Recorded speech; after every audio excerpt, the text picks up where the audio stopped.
Le petit Émir, qui s'occupe de cette auberge jeunesse, le Stay OK, a en fait rénové l'auberge pour en faire un petit paradis de saveurs, de propreté, de couleurs et de convivialité, et d'accès aussi à peu de moyens. Les dépôts de bagages y sont parfaits à 20 centimes de l'heure, donc c'est abordable pour tous.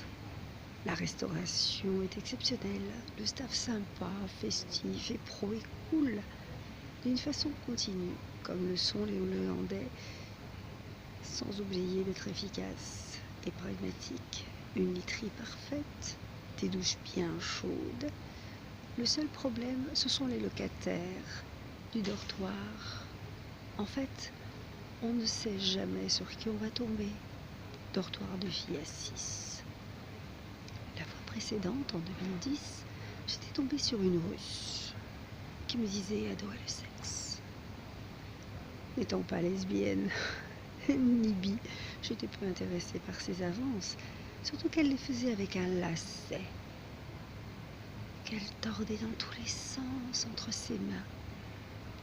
J'avais peur de me faire étrangler. J'ai retrouvé cette femme 4 ans plus tard. Quel hasard bizarre. Comme prof de russe à l'INALCO en thèse. Une thèse à date indéterminée.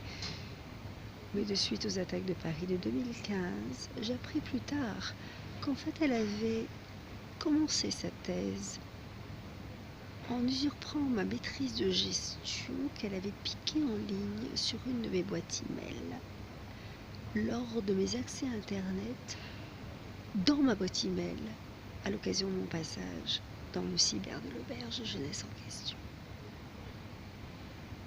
Les autres du dortoir étaient latino-américaines, plutôt étranges, venues du Mexique, de Colombie, du Chili, et toutes les 30 secondes, elles me regardaient en me demandant si je n'avais pas envie de me suicider. Bien sûr que non, je n'ai jamais eu cette idée-là, mais elle commençait à me faire peur.